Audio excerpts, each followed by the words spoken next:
Welcome to New Gameplay Today. I am Kyle Hilliard here with Wes LeBlanc. What's up, Wes? I'm having a good day, and I'm excited to see what this is because I actually don't really know what it is. Like, I've heard of the game, and I know it's a VR game, but you have just asked me to join you for this, and it's always a fun little mystery, so I'm excited. Okay, so you don't even know beyond that. All you know is it's a VR game? Basically, Seventh Guest sounds horror. I don't know. Is that right? Okay. Would it surprise you, Wes, to learn that this game originally came out in 1993, a mere couple months before Myst released? What? What? Yeah, okay, so this is a weird thing. I'm excited for you to kind of have a no background here. Seventh Guest was this PC game from like I said, the 90s. Okay.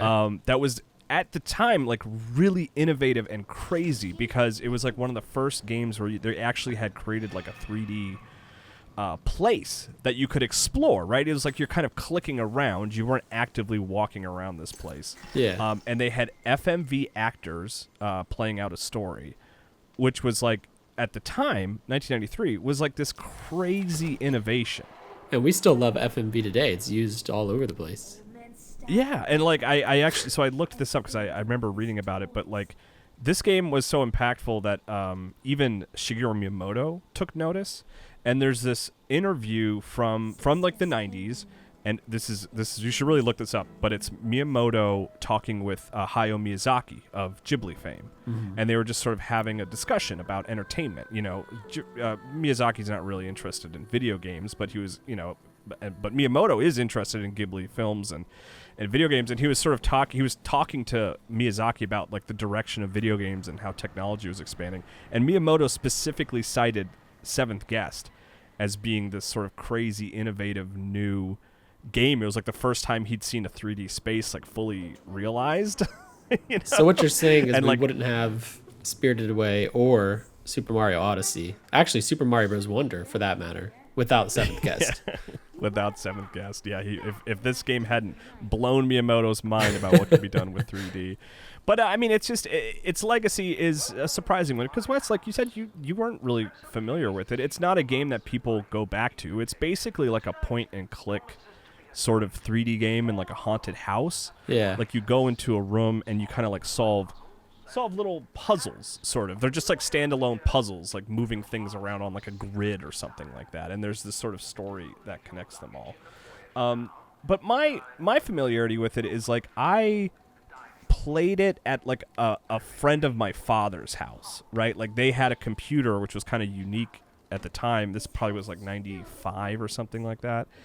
And I remember sitting here down and playing Seventh Guest and similarly kind of being blown away by like, wow, this must be the future of video games. Because at this time I was playing, NES games. And it's point and click. The original release is point and click. Yes.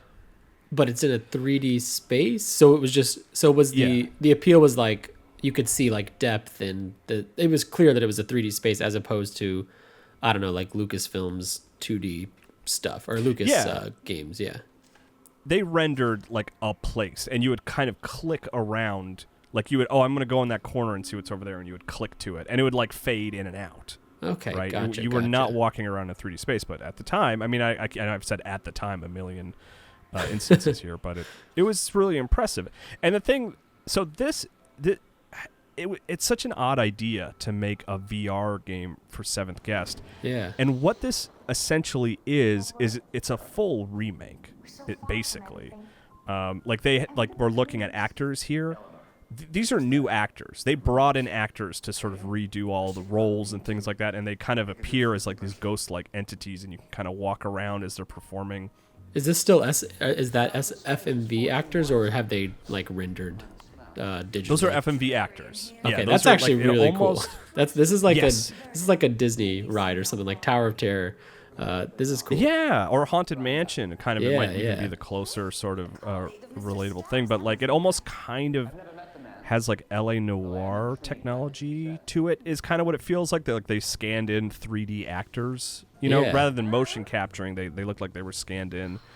And then it's almost like a haunted house kind of murder mystery where you meet all these characters, and then you guys are all together in the house trying to figure out what brought you all together and stuff like that while you're solving puzzles. This is much more elaborate than the original game. I am, maybe that goes without saying. So beyond like the 3D aspect of this original release, was the game like good? I guess like was it more than just like come check out this impressive tech? Like did people actually enjoy the puzzle and the story and all that kind of stuff? Yeah, like it was very well received. Like, Okay, gotcha. like the reason I bring up the Miyamoto interview is because he was very impressed by the game and enjoyed playing it and like the opportunity to exist inside a space. Now, if you go back to it today, the puzzles are kind of infuriating and difficult, and they feel like separated from the rest of the story. They're not really integrated well, right? Like if you look at it from a game design perspective, it's like you walk around this house and then you go into this room and it's like, okay, well now you have to solve this like chess puzzle. Yeah. And once you do that, then you can move on to the next puzzle. That's doesn't really narratively make any sense, but whatever, you know. That's been a lot of my experience trying to play through the adventure and point and click games of, the 90s that kind of heralded in that genre. But yeah, like you can't open this door until you touch this light bulb for some reason. I've always been like, I don't know how people did that growing up. I would have been too upset. They just stared at a computer screen for 7 hours. But like they've even redone, like, as far as I can tell, because to be clear, I've never like finished Seventh Guest. I've just always kind of admired it as like a historical video game thing. Yeah. But I think they've like redone puzzles. Like they tried to make it feel like a modern contemporary game. And like I kind of like love the idea of this working in VR. Right, like it just there's this weird kind of creepy space, and you explore it and you solve little puzzles. Like I did that maze and I found this plate, and I was trying to figure out what to do with it. I was like, well, there's an empty spot there. Do I put the plate there? Like that kind of thing. I have this flashlight that can sort of make things appear. The idea is it's like it's like a time travel flashlight or something like. Like if something is broken in the past, it'll fix it. I'm not too worried about the context of it all. But fair. But like I like being like in a room, and it's just like, okay, I got to figure out how everything works. Like there's a puzzle somewhere in this room. I just got to figure out what I need. I'm not fighting zombies or anything like that. It's like it's one of the things I will always pay compliment to Resident Evil's VR games, 4 notwithstanding, like 7 and Village, which both have sequences where you're just sort of walking around a location. Like I'm like, that's perfect for VR. Just put me in a creepy place with some puzzles to solve, right? Especially because action in VR it's cool and novel, but at the end of the day, like I prefer shooting zombies in Resident Evil on my console using a controller, but exploring Lady Dimitrescu's mansion is way cooler in VR compared to using a PS5 controller. So it is cool that this game is like just the exploring a creepy space and grabbing things and touching things and just like where do I put this little thing? And I got this Ouija board that functions as my map now, and stuff like that. And is this I mean, like MetaQuest 3? I'm playing on Quest 3, and I meant to mention this earlier. Yeah. I'm still experimenting a little bit with how to capture VR. I apologize if the quality of this like isn't great. Like I'm streaming this to my PC to capture it. It's something I'm still working on, of like the best way to showcase VR games. But I really wanted to play this a little bit and show it off, just because it has this weird video game historical relevance, and I just liked the idea from when they announced it. I was like, why not bring it forward into this new medium that fits it particularly well?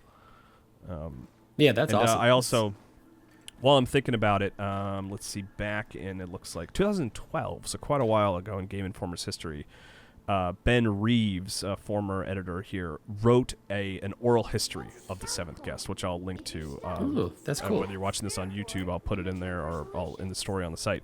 But it's like, he just looks at like, why is this game relevant? What's its history? Because it is kind of a forgotten classic in a way. You know? Yeah, this is cool. I learned a lot of new stuff today, which in our jobs we don't. We tend to know a lot of stuff about games, and I have learned something new about a 90s game I knew nothing about. This is cool. Yeah, and I like it, and the vibes are great. You mentioned Haunted Mansion. That's like one of my favorite rides at Disney World. I have a lot of Haunted Mansion memorabilia, and it's making me jealous. I don't have a way to play this game. yeah, I think it's coming to every VR platform. At the time of this posting, I believe it comes out. Like if you're watching this the day I post this video, I believe it comes out tomorrow officially. So Nice. But yeah, I will end it here because I don't solve this puzzle, sadly. So I don't have a satisfying conclusion there. But yeah, Wes, thanks for checking it out with me. And yeah, of course. Yeah, Seventh Guest VR, a funky thing that I hope more VR developers look at is like let's like look at those old games like Resident Evil 4. Like let's bring them into a new medium because it kind of makes it. Like I don't know what the term I'm looking for is. It's not that I don't understand VR, but like having some familiarity and taking it into a new medium is always helpful. And this game, I think, just fits particularly well. So For sure. yeah, thanks so much, Wes. Yeah, thanks for having me.